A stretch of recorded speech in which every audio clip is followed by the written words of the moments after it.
This tale comes from the desolate, distant past. In those days, the mountain's teeth were still bared like blades against man and beast, thirsting for the souls of the feeble minded, human and non human alike. People knew that the god of the mountains loved them not and was to be given a wide berth. Yet they were forced to seek shelter in caverns from the storms screaming through the wilds, all to pass one long night after the next. But these caverns, like the mountains, extracted payment from these vagrants. Countless were the tribes who lost kin to the wastes through which they stumbled blind. Valiant Tequil and his kind-hearted brother Ramak were born to one such tribe. At the hour of their birth, a long, troubling night reigned inside and outside the caves, and though the campfires are around which the tribespeople sat flickered, none were comforted by their light. The people thought, "The fire shall soon go out, and once it does, we too shall be finished. How long will this night last? I'm cold and hungry too." "Let's hurry things up then, quickly. Let me walk into the night. Better that than this torment.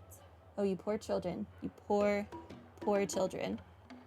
Yet Tequila and Ramak did not announce themselves with sorrowful cries as other children did. Instead, Tequil stared into the cavern depths. The minions of the cavern did their best to frighten him, but his gaze swept over them, keen as a sharp stone spur. "He has seen us, our sharp claws and long teeth, but he's not afraid," the wicked creatures whispered amongst themselves anxiously, and involuntarily retracted said appendages. Ramak, for his part, waved his hands and laughed, and his laughter was like pebbles tumbling in a stream, drawing the eyes of all the distressed tribespeople to his face. Only then did they notice that though the flame wavered, it had never ceased to burn, and with another wave of his hands, Ramak patted the firewood next to him. Feed the flame, the elderly chief, thus reminded by the newborn boy, shouted his words aloud, repelling the fear that had been about to swallow the tribe whole. People stood and fueled the fire, and they drew their obsidian blades, casting their eyes into the cavern depths just as Tequil had. The beasts of the cavern were filled with rage and hate, but they knew that the people would not loosen their grip on their weapons, nor would their eyes be shut. Terror had already fled, and so death was forced to retreat. Only when the sun rose again did the brothers close their eyes, falling asleep in their mother's bosom. Thus did the tribespeople depart the cave, having lived another day. These people who had rejected fear would live countless days more. Yet the defeat of her evil underlings caught the eye of their master, Kotlikyu? I'm sorry, I'm going to mispronounce the name. That is my bad. I don't know how I'm actually supposed to say that. For this lord of demons who claimed to be the mother of the underworld and mistress of 10,000 times 10,000 caves, whose fangs were the rocky stalactites, whose tongue was every blast of wet, frigid wind, and who upon awakening could only be satiated by devouring 10,000 living souls. Tequil and Ramak were the first humans to slip her grasp. Shamefaced, this earth mother waved her hand, lashing the evil beasts cowering to the side with rock. Go, redeem your humiliating failure, capture those dim-witted mortals, and fill my stomach. But having seen their fears vanquished, the people remembered well the methods of scattering those terrors time after time. They settled at the foot of the mountains, sharpened wooden stakes, lit fires, and gave the sharpest blades to their best warriors, with which they would stand guard behind the stakes. Their bright eyes pierced the wilderness beyond the firelight and did not shift their gazes away for even a moment. By blade and fire did Kotlikyu's minions taste defeat time after time, until they could do nothing but huddle in the dark, daring not to draw near the flame. The fires in the hearts of the people ignited, and they began to speak of victory, of light, and of the end of the Viper. They believed in Tequil and Ramak. These two brothers could surely keep the heat and light alive. Tequil and Ramak thought the same, and so they sharpened their spears and blades, preparing to drive the demon lord of that evil serpent to her doom. But the Earth Mother, who hated this tribe, did not relent. She took sludge from the deepest parts of the cave and pinched it into a snake. Then she plucked out her eyes, setting it into the serpent's eye socket. It was that child who caused you to witness the fire, and so let me go and swallow his eyes. One evening when the sun had just set, night's veil was slowly covering the sky, and the stars had yet to begin granting their light. The serpent blew, the serpent bit and slew a rabbit beyond the tribe's bounds and burrowed into its skin, lying flat on the ground. So like a Trojan horse, but a rabbit. Gotcha. Ramak, returning from gathering herbs, came upon this rabbit, and seeing its wound, the kind child put his torch down without hesitation. And reaching for his herbs, he chewed on them, preparing to apply them to the rabbit. But the snake, speaking for the Earth Mother, leaped from the wound, hissing laughter. Ignorant, foolish human, sacrificing yourself for a lowly rabbit. Before Ramak could retrieve his torch, the Earth Mother's serpent latched its fangs into his neck. Then, burrowing into his body, captured his heart and soul both. The defenseless sentries were the next to be murdered by the Earth Mother, for they greeted Ramak just as they always did when he returned from gathering herbs, only to be pierced through the heart by the serpent, dying on the spot. The entire tribe's fires were put out, and amidst the shrouds of darkness, death and terror were resurgent. The Earth Mother spat the snake out, and through poisoned fangs she cried out, "Behold, behold, you arrogant fools, and kneel as you should in the dust." But the sound of a rock being struck cut her off, for Tequil, who had been sharpening his obsidian blade, used it to create sparks that set his tent alight. He raised his blade and charged forward, letting fly his blade at the Earth Mother's messenger. The blazing edge cleaved the poisoned serpent, molded from soil with ease. But as Tequil was about to follow through, he saw his brother's eyes, and the blood stained his brother's hands. The instant was all the time the wounded viper needed to escape. Yet nigh fully charred, it was still, and the Earth Mother's eye reduced almost to ashes. This tribe was destroyed, and never again was there a chance it would dare defy her. Thus did the Earth Mother comfort herself as she retreated into the darkness. How Tequil wished to call out Ramak's name, but the burning dust caught in his throat, so he could only watch as his brother vanished into the night. When the night at last passed, Tequil, who stood amidst the ruins, knew that the surviving tribespeople could no longer stay. Burying his confusion and pain deep in his heart, he led them on a new journey. They crossed mountains and canyons, dodging fearsome beasts and poisonous insects. Tequil did not close his eyes for so long as they journeyed, nor did he dare to loosen his grip on blade or torch. Finally, by a silent volcano, they found a tribe willing to take them in. Only after he saw the last of his tribe peacefully fall into slumber under the old shaman's care did he relax and collapse to the earthwards. When he awoke, he found himself in a blazing cave. The lava that surrounded him undulated with an erratic pulse, as if the very mountain was slowly breathing. When he stood up, the lava boiled and bubbled, and a rumbling cave from all directions. Do not search for your brother. His eyes have been devoured by a cunning serpent. But I must save him, and pursue the venomous snake also. His words echoed through the cave, but the goddess of mountains and fire was silent. Tequil thus prayed unto her, "Let my brother's name live on. I am willing to sacrifice my heart and blood in return." The goddess answered him in the echoing cave, and thus said she, "Your prayer have I heard, but your brother is no longer your kin. His name has sunken into the deepest of depths." Tequil raised his head, and lifted up his wish to the goddess. "Turn my blood to fire, so my heart may illuminate the depths. I will bring my brother back before my blood runs dry. Turn my blood to fire until my soul may sear and slay the serpent. I will take its head before my blood runs dry." When Tequil awoke once again, the old shaman of the tribe gave him a brand new sword, food, and water. Finally, the shaman clasped his shoulders and blessed him. "May your fire dry the venomous snake's venom." Thus did Tequil embark on another journey. His strength was endless, his body tireless, and his blood burned like lava.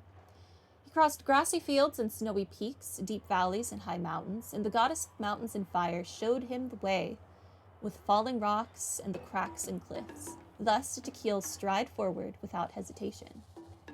When he met his brother again, the Earth Mother mocked him once more, using Ramak's body and voice. But when her claws pierced Tequil's chest, he moved not, and instead her bones were melted by his burning blood.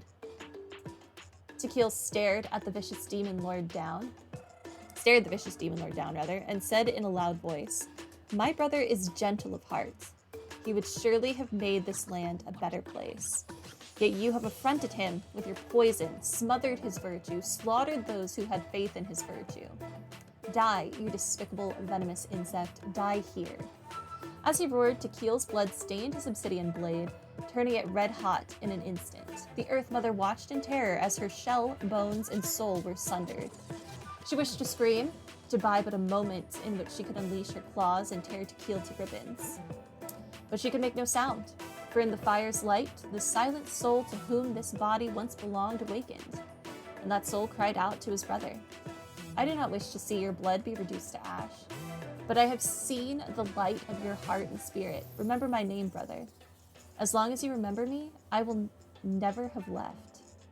The blazing flames swept over every corner in that gloomy, frigid cavern, and every last poisonous insect within was slain, burned to ash alongside every plot and scheme so heinous and vile. As the last drop of his blood was about to burn away, the roof of the cave above Tequil's head trembled. A fissure opened, and a gem fell down and stopped up his wound. The goddess of mountains and fire spoke once more, and her voice echoed across the walls. You yet have one drop of blood. Return to your tribe, for this is your brother's wish, and I will see it fulfilled. One night, the old shaman, who had waited day after day beyond the tribe's bounds, stood to welcome the returning Tequil. But Tequil refused the water, the food, and the cheers. Instead, he simply said, The venomous snake is slain, and I am victorious, but I shall soon depart along with my brother. He took the gem from his chest, placed it upon a torch, and walked up to the silent volcano. I have but one drop of blood left, but it was not left for me, but rather for justice and fairness, for the good and the brave. Use it, and light a fire, a flame that shall never be extinguished. Having said that, valiant Tequil leaped into the dead volcano. The earth was shaken by his heart and blood, and the volcano's own heart resumed beating, and the blazing lava once more beginning to flow. The volcano lives, as does the bravery of all the tribes. I remember there was one line that was super popular at the time.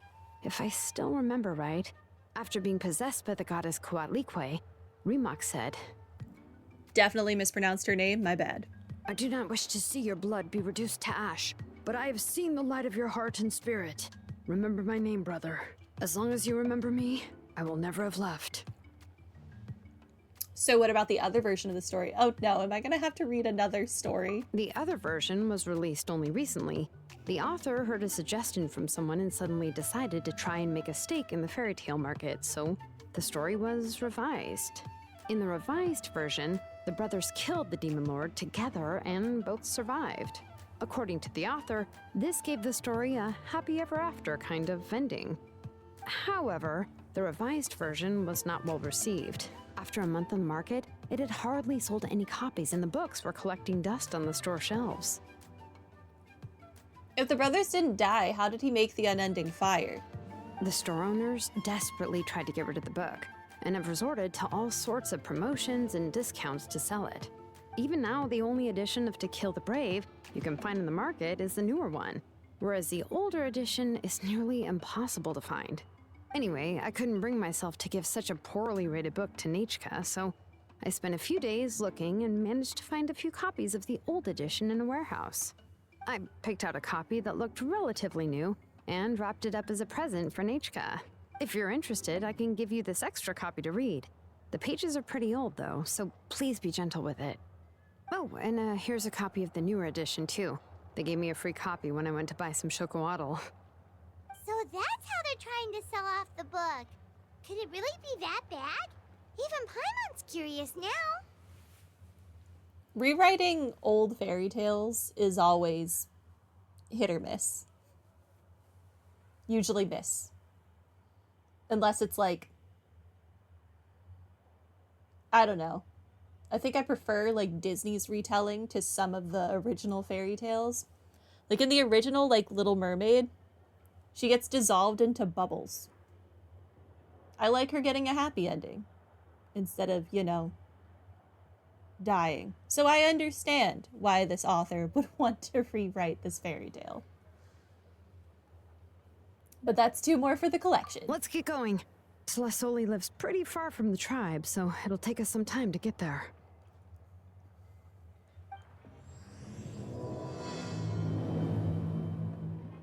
Oh my god, that was all just like prelude to the actual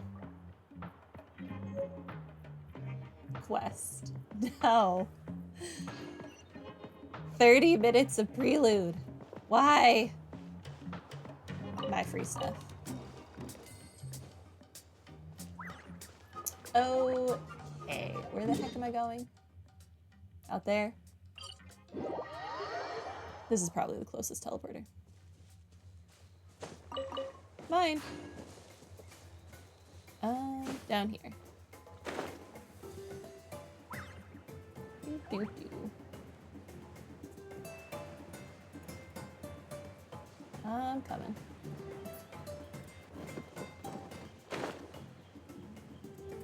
Man, it looks like there's gonna be a new, like, little buddy. Like how I have this dragon in the new version update. I'm gonna be really sad to replace my dragon, though. But the other one, like, actually Go on does now, stuff. Yangu. Nechka is still resting. Hey, Tlasoli, we're here!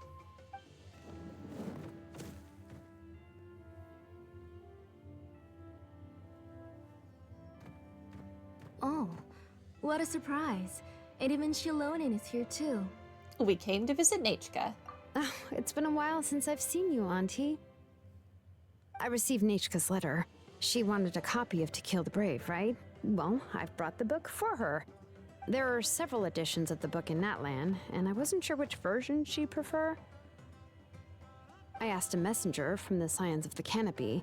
It seems this softcover edition is one of the most popular options, so I brought it for Nechka. You haven't changed a bit, Xilonen.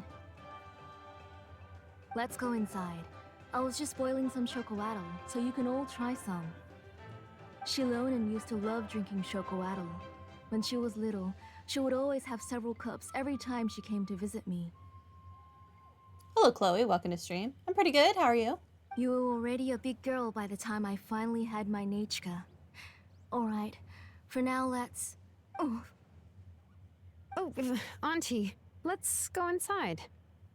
Traveler, please help me get her into the house. Sure thing. Oh, Paimon will help too! Be good, Yangu, and don't get in the way. All right, let's get indoors. Watch your step, Auntie. How's my day going? Pretty good. Pretty good. Get to play more Genshin today. That's always fun. I'll go inside after I steal from you, Auntie. I like free things. Do I need any of these free things? Definitely no. But I want them.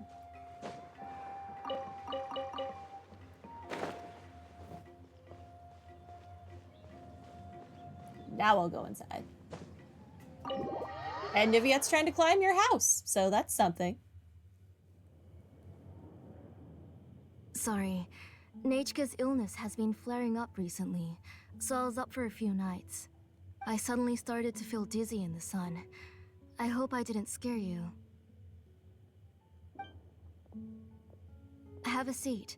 I'll fetch you a few cups of chocolatl. Please wait a moment. Oh, I've already brought them over. This cup's for you, Auntie. And these are for you, too. Chocolatl? What does it taste like? Paimon's heard that it can be pretty bitter. Traveler, could you give it a try first?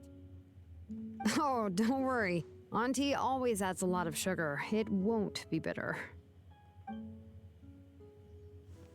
How sweet are we talking, though? I don't need it to be that sweet. The last time you came to visit, you were still just a kid. But now you're a pillar of the Children of Echoes. No, of all Natlan even. Xilonen, this place is right outside your town. Why have you not come to visit? What the heck? Oh, well, it's all thanks to the drinks I had here and the books I happened to read. You've been close for quite some time then? We heard that you two are from the same tribe. But Paimon had no idea you were so close. When I was little, my parents were always talking about how skilled Auntie was at forging ancient names and how she was a good role model for the rest of us. The moment I became idle at home, they would toss me into Auntie's workshop to watch and learn.